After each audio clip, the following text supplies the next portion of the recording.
The champagne hit him before he even heard her move. Cold. Sharp. A full glass of cristal, the good kind, the kind that cost more per bottle than most people earned in a week, cascading down Kang Jiziek's face in a single, humiliating waterfall. The ballroom went silent. Not the polite, curious silence of people pretending not to notice. The absolute, airless silence of 300 guests freezing mid-breath, mid-sentence, mid-sip. Every set of eyes in the Grand Hyatt Seoul's most prestigious annual fundraising gala suddenly locked onto the same impossible scene. Kang Jiziek, standing at the center of the room. Champagne dripping from his jaw onto a tuxedo that cost 40,000 won. Blinking. He never blinked in public. The woman who had done it stood 2 feet away, her empty flute still extended, her hands steady as stone. She was wearing a deep burgundy gown. Understated, clearly expensive, clearly chosen by someone who didn't need to try hard. Her dark hair was pinned simply at the nape of her neck. She was not shaking. She was not apologizing. She was staring at him with eyes like a closed door, calm, final, and impossible to open from the outside. Her name was Yizil Beck, and in approximately 11 seconds, she was going to realize what she had done. Jiziek's bodyguard, a wall of a man named Chosen, was already moving from the perimeter of the room, one hand inside his jacket. 3 other men positioned near the exits had straightened from their practiced postures of invisibility. The nearest table of guests had quietly, instinctively leaned away, not dramatically, just the small animal shift of people who understood proximity to danger without needing it explained. Jiziek raised one hand. Chosen stopped. The room breathed again, barely. He reached into his breast pocket and removed a folded white pocket square. He pressed it once to his jaw, then to his cheekbone, then refolded it with the unhurried precision of a man who found patience more useful than anger in most situations. He looked at Yizil Beck. She looked back. She still wasn't shaking. "I assume," he said quietly, in the tone of someone making a reasonable observation. "That was intentional." "Completely," she said. He almost smiled. Almost. In 14 years of operating in spaces where his name alone rearranged the temperature of a room, no one had ever thrown a drink in his face. Not a rival. Not a politician who owed him favors. Not the chairman of a company he was quietly dismantling from the inside. Certainly not a woman at a charity gala in front of 300 witnesses. He studied her face for one long, deliberate moment. Then he nodded. A single, small acknowledgement. Pocketed the champagne-damp square, and walked away. He did not learn her name that night. That was his first mistake. Have you ever done something impulsive that turned out to be the most important decision of your life? Drop it in the comments. I'd love to hear your story. Yizil Beck had not planned to throw the drink. She had planned to arrive, smile at the right people, collect the donor signatures her nonprofit needed for the Children's Literacy Foundation she'd spent 4 years building from nothing, and leave before 10. That was the plan. Neat, controlled, efficient, the 3 words her former colleagues at the Seoul City Planning Office had used to describe her, usually with a mixture of admiration and mild exhaustion. What she had not planned for was overhearing a conversation in the corridor beside the east stairwell at 8:43 in the evening. 2 men. Voices low. The kind of low that wasn't about discretion, it was about habit. The habit of people who discussed certain things in certain tones because those things, if spoken at normal volume, would change the nature of the room they were standing in. She had been retrieving her phone from her clutch when the words reached her. The shipment goes through Incheon on the 14th. Kang already approved it. The inspector's been handled. She hadn't moved, hadn't breathed. And the foundation? The Beck woman's been asking questions about the port development contracts. A pause. Then, let her ask. She won't find anything we haven't already buried. Yizil had stood very still for approximately 6 seconds. Then she had walked back into the ballroom, picked up the nearest full glass of champagne from a passing tray, located Kang Jiziek by the quiet radius of space that naturally formed around powerful men, and acted on an instinct she couldn't fully articulate even to herself. She told herself later it was provocation, that she wanted him rattled, off balance, caught in public in a moment he couldn't control.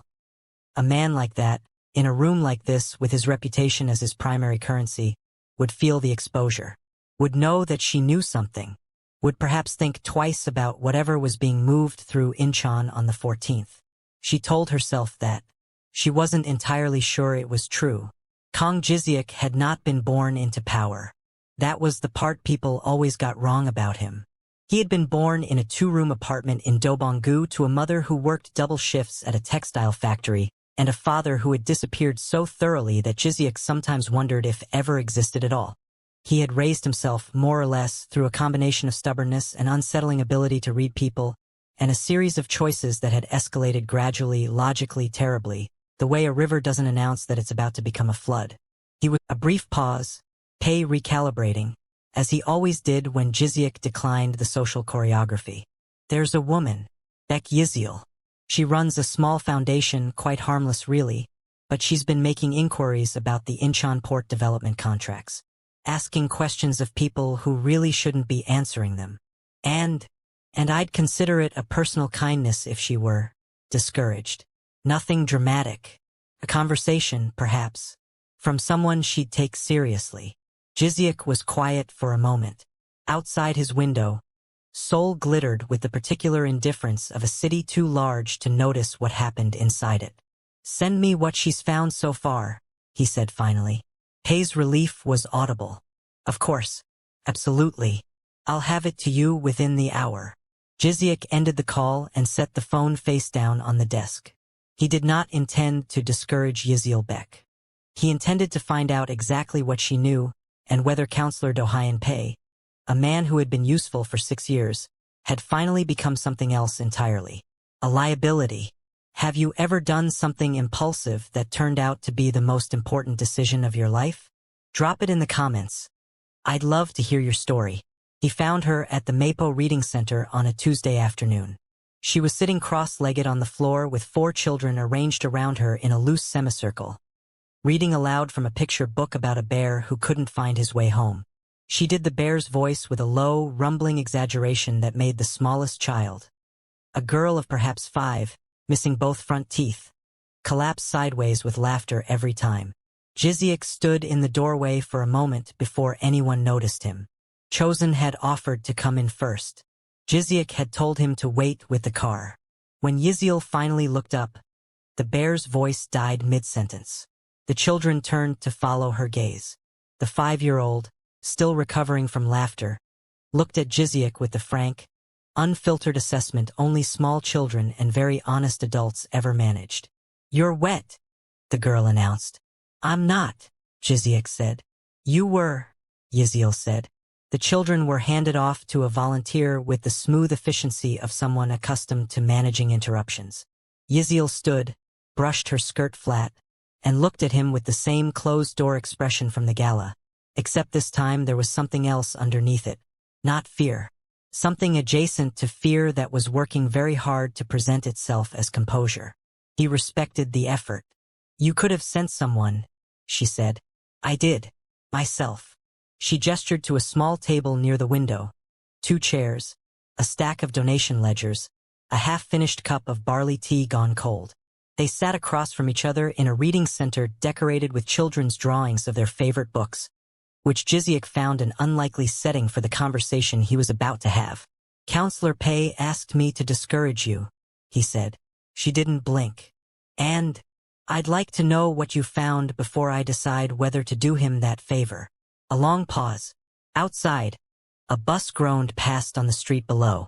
One of the children in the back room shrieked with laughter at something. "Why would I tell you anything?" she said. It wasn't a question. Because Pei mentioned Incheon. And whatever moves through Incheon on the 14th has nothing to do with port development contracts. He watched her face carefully. "You already know that." Something shifted behind her eyes. "Minimal. Significant. The fund applications," she said slowly. "They weren't just deferred. Someone flagged my foundation internally. Put a note on the file recommending no further engagement." She folded her hands on the table. "I traced the note to a planning office deputy who reports to Pei. And then I started wondering what Pei needed the fund for, if not community development." "Money movement," Jiziak said quietly. Through legitimate non-profit disbursements, yes. She held his gaze. Which means every foundation that received that funding is potentially compromised. Including mine. The room felt smaller suddenly. You didn't throw that drink because you were angry, he said. No, she said. I threw it because I panicked.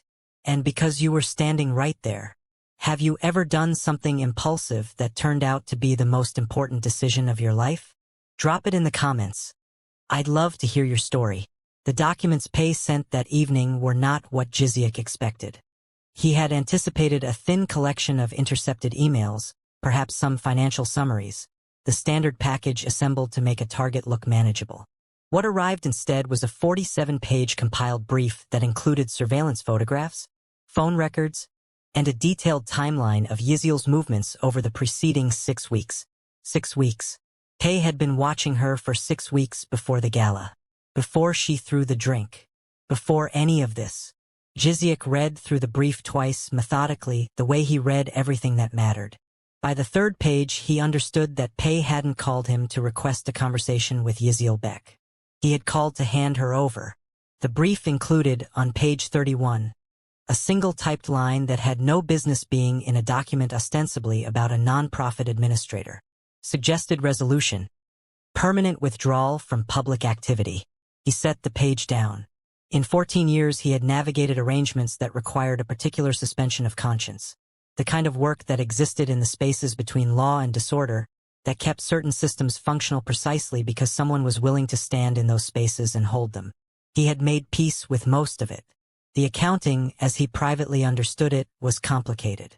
But this was Pei using him as a delivery mechanism for something Jiziak had never, in 14 years, agreed to be. He called Chosen. Find out what's moving through Incheon on the 14th. Everything. Not what Pei's office filed, what's actually on those containers. He went back to the reading center the following morning. Yiziel opened the door before he knocked, which meant she'd seen him from the window, which meant she'd been watching for him, which told him something useful about her current state of mind. You read the documents he sent you, she said immediately. Yes. And he handed her page 31. She read it once. He watched the color leave her face.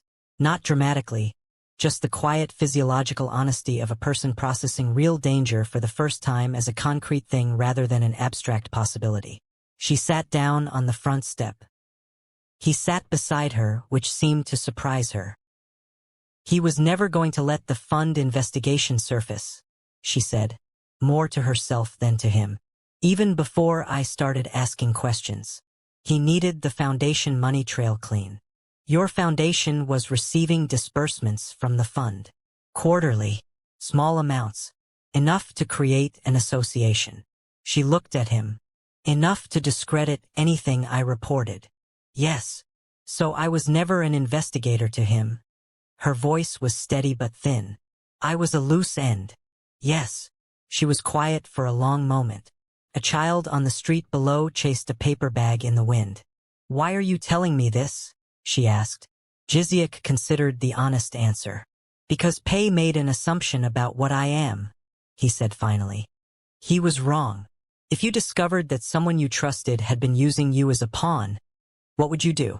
Tell me in the comments. The answers always surprise me. The 14th arrived faster than either of them anticipated. Jiziak's people at Incheon came back with information that rearranged everything he thought he understood about Counselor Pei's operation. The containers weren't moving money. They weren't moving counterfeit goods or the usual categories of contraband that passed through port infrastructure under administrative cover. They were moving people. 14 containers, manifested as industrial textile equipment, routed through a shell logistics company incorporated in Busan 18 months ago. Destination: 3 separate addresses in the Greater Seoul metropolitan area, all registered to holding companies that dissolved automatically upon receipt of cargo. Chosen delivered the information at 6 in the morning, standing in Jiziak's kitchen with the expression of a man who had seen considerable darkness in his professional life and was recalibrating his categories. Jiziak stood at the window for a long time without speaking. He had known Pei for 6 years, had attended the man's daughter's wedding, had considered him, within the particular moral geography of their arrangement, a reliable and relatively contained kind of corrupt, the bureaucratic variety, motivated by comfort rather than ideology. The kind of man who took money and moved it and asked no further questions. He had been profoundly mistaken. He called Yiziel at 7. "Don't go to the foundation today," he said. A pause. "Why?" "Pei knows I received his brief and haven't acted. He'll move his timeline." "Move it how?" "I don't know yet. Which is why you need to not be somewhere predictable." He kept his voice level. "Is there somewhere you can go that isn't your apartment or the centers?" Another pause, longer. He could hear her breathing, controlled, deliberate, the sound of someone refusing to let fear make decisions on their behalf. "My sister's place. Yunpo-gu. Go there. Don't use your regular phone after this call." Jiziak SSI. Her voice was careful. "What did they find at Incheon?" He told her. The silence that followed was the particular silence of someone absorbing information that permanently relocates their understanding of a situation. He had experienced it himself once at 23, standing in a room where he finally understood exactly what kind of world he had walked into. "The fund disbursements," she said finally, her voice changed, quieter, more precise. The foundations receiving money weren't just being used for laundering. They were providing cover addresses, community organizations, places people move through without anyone questioning it. "Yes, my foundation." She stopped, started again. "My reading centers. Yiziel. Children come through those centers." Her voice fractured on the last word, the first fracture he'd heard from her, in all of it. "Families. People who trust. Listen to me." He kept his voice steady because one of them needed to be. "This ends before the next shipment. I need you safe to do that. Can you get to your sister?" A long breath. "Yes." "Then go. Now." He ended the call and reached for his jacket. Pei had 6 years of Jiziak's patience behind him. He had just used the last of it. The meeting with Pei was arranged for 9 in the evening. Jiziak chose the location himself. A private dining room above a restaurant in Jongnyu-gu that he had used for exactly this category of conversation over the years. Neutral ground, technically. Except that the owner was a man named Wu-tak who had owed Jiziak a significant debt since 2019, and every exit from the building was currently occupied by someone Jiziak trusted completely. Pei arrived 8 minutes late, which was itself a communication. He was dressed well, carrying the relaxed confidence of a man who believed the evening's conclusion was already settled. He stopped when he saw Jiziak's expression. "You look serious," Pei said, settling into the chair across the table with performed ease. "I hope our mutual matter has been resolved." "Sit down properly," Jiziak said quietly. "We're going to have an honest conversation, possibly for the first time." Pei's performed ease recalibrated incrementally. "I'm not sure what." Jiziak placed a single photograph on the table. Container manifests, port authority stamps, the Shell Company incorporation documents from Busan. Pei looked at them, said nothing. 6 years, Jiziak said. "I want to understand something genuinely. At what point did the arrangement we had stop being sufficient for you?" A long silence. Outside the window, Jongnyo hummed with its usual indifferent nightlife energy. Restaurants, pedestrians, the ordinary texture of a city going about its evening. "It was never sufficient," Pei said finally. The performance had dropped entirely, which Jiziak found, strangely, more tolerable than the alternative. "You controlled too much. I needed leverage outside your reach. So you built it on people." Pei said nothing. "The Incheon operation gets dismantled," Jiziak said. "Tonight. Every address, every holding company, every contact in your logistics chain. You will provide all of it completely in the next hour." "And if I don't?" Jiziak looked at him with the patience of someone who had already considered every version of this conversation. "Then everything I have goes to the prosecutor's office by morning, including the 6 years of documentation I've maintained on our arrangement, which implicates you considerably more than it implicates me." He paused. "I've had that file prepared since year 2, Do-hyun. I simply never expected to need it for this." Pei's face underwent a slow, comprehensive rearrangement. Jiziak called Yiziel at 11:47. "It's done," he said, a long exhale on her end, the kind that carries weeks of compressed tension through a phone line. "The centers. Clean. Pay's operation never successfully used your addresses. He was in early stages." He paused. "Your foundation is intact." Silence. Then, "The people in those containers." "Authorities were contacted anonymously 2 hours ago. The 14th shipment won't move." Another silence, different from the others. "Fuller, you didn't have to do any of this," she said quietly. He thought about page 31. About a woman reading to children in a bear's voice. About champagne, cold and sharp, and the split-second decision that had placed her directly in Pay's sightline. "You threw a drink in my face," he said. "I owed you something." She laughed. Sudden, genuine, slightly undone. It was the best sound he'd heard in years. 3 weeks after Pay's operation dissolved, the story broke publicly. Not through Jiziak, he had been careful about that, threading the information through channels that left his name entirely absent from the narrative. The prosecutor's office announced the investigation on a Wednesday morning. By afternoon, every major news outlet in Seoul was running the story. A sitting counselor, a Port Authority conspiracy, a human trafficking network operating beneath the administrative cover of community development funding. Pei was arrested at his home in Songbuk-gu at 7 in the morning. Still in his robe, Jiziak watched the coverage briefly from his study, then turned the television off. Yiziel called him that evening. "I need to show you something," she said. "Can you come to the Mapo Center?" He arrived at 7. The center was closed for the evening. Chairs stacked, reading corners tidied, the children's drawings still bright on the walls. She was waiting at the small table by the window where they'd sat weeks earlier, except this time there were 2 cups of barley tea, both warm. She pushed a folder across the table. Inside was a complete documentation of the Port Development Fund. Every disbursement, every foundation, every administrative redirection.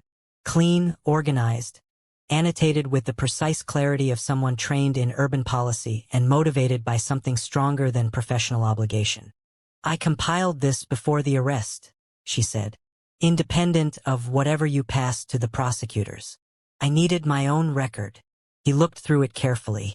It was thorough, more thorough in certain areas than what his own people had assembled. "You were doing this the entire time," he said, "even after I told you to go to your sister's." "I went to my sister's. I brought my laptop." He looked up. She met his eyes with the composed directness that he had come to understand was not stubbornness. It was the particular integrity of someone who had decided, at some foundational level, that they would rather be honest than comfortable. "The 4th Reading Center," he said. "Mapo-gu. Your application was deferred 3 times. "Yes. I know the committee chair." He closed the folder. "I'll make a call." She was quiet for a moment. "I don't want it that way." "I know. I'll make a call that ensures your application receives a fair review by people who haven't been compromised. Nothing more." He paused. "Your foundation's documentation is exceptional. It will succeed on its merits." She studied him for a long moment, the closed-door expression, except the door had opened, slightly, enough to indicate that someone was home and considering the visitor on the step. "You're not what I thought you were," she said finally. "No. What are you, then?" It was a fair question. He had been asking it himself with increasing frequency over the preceding 3 weeks, in the particular way that a person begins asking questions they avoided for years once someone else makes the avoidance feel insufficient. "I'm working on a more honest answer to that," he said. She wrapped both hands around her tea. "I can wait," she said quietly. Outside, Seoul settled into its nighttime register. Softer, slower, the city exhaling after its long day. Through the window, the Mapo streets glowed warmly beneath their lamps, ordinary and continuous, indifferent to the fact that something had shifted at a small table inside a children's reading center, quietly, without announcement. The way most important things do. 1 year later, the 4th Reading Center opened on a Saturday morning in April. The building was modest, a converted ground-floor unit on a quiet Mapo side street, freshly painted in the warm cream and sage green that had become the Harangue Foundation's signature. Paper lanterns hung in the window. A handwritten sign on the door read, "Every child deserves a story that feels like home." Yiziel had written it herself at 2 in the morning 3 days earlier, crossing out 14 other versions before settling on that one. The application had been approved 4 months after Pei's arrest, through a reconstituted committee, on its merits, exactly as Jiziek had said it would be. She had received the approval letter on a Tuesday, read it standing at her kitchen counter, and cried for approximately 90 seconds before composing herself and calling her foundation coordinator to begin the build-out. She had not called Jiziek first. She had called him second. He arrived at the opening without announcement, which she had come to understand was simply how he moved through the world. Present before you registered the approach, gone before the room fully adjusted to his absence. He was not in a tuxedo this time. Dark jacket, open collar, the deliberate anonymity of someone who had spent years ensuring that public spaces didn't organize themselves around him. He stood near the back of the small gathered crowd. Parents, children, neighborhood residents, 3 city council members from the newly constituted committee, a reporter from a community paper who was writing about foundation-led urban development. The 5-year-old with the missing front teeth was there. Her name was Dane. She had graduated, by her own declaration, from picture books to chapter books, and wished everyone in her immediate vicinity to know this. She spotted Jiziek from across the room. "You're the wet man," she announced. "I was," he agreed. "Yiziel Siensengnam threw a drink on you." She did. Dane considered this information with the judicial gravity of a child assembling a complete picture. "Were you bad?" Jiziek looked across the room to where Yiziel was laughing at something her foundation coordinator had said. One hand pressed to her collarbone in the unguarded way, she laughed when she wasn't monitoring herself. "I was headed in that direction," he said honestly. Dane nodded, satisfied, and returned to her chapter book. Later, after the crowd thinned and the paper lanterns had been lit against the early evening, Yiziel found him on the front step. The same configuration as before, 2 people on a step, except this time it was her city and her building and her evening, and she sat beside him without any calculation at all. 1 year, she said. 1 year. The Mapo Street was quiet and golden in the April light. Somewhere inside, Dane was reading aloud to a younger child who had arrived uncertain and was now leaning in, listening. "I have a more honest answer," he said, "to your question. From last year." She turned to look at him. "I'm someone who made a long series of choices that I'm not finished accounting for," he said carefully. "And who is trying to determine what the accounting looks like from here." Yiziel was quiet for a moment. "That's a reasonable answer," she said. "It's the true one." She nodded slowly, looking back at the street. "The drink was impulsive," she said. "I've thought about it a lot. Whether it was the right thing. Was it?" She considered the question with the genuine seriousness she brought to everything. Not performing deliberation, actually deliberating. "Yes," she said finally. "Though not for the reasons I thought at the time." He understood what she meant. He didn't say so. Some understandings didn't require confirmation to be complete. The lanterns glowed warmly in the center window. Inside, a child laughed at something in a story. Outside, the city continued its patient, indifferent, beautiful business of existing. Jiziek sat on the front step of a children's reading center in Mapogu, beside a woman who had thrown champagne in his face a year ago, and in doing so had interrupted a trajectory he hadn't recognized as dangerous until she made him stop and look at it. He was, he thought, not yet a good man. But he was, for the first time in a long time, facing the right direction. This story explored what it means to be interrupted by a stranger, by conscience, by an impulsive moment that turns out to be exactly right. What's one decision in your life that looked reckless at the time but changed everything for the better? Share it below. And if this story stayed with you, consider subscribing. There are more waiting.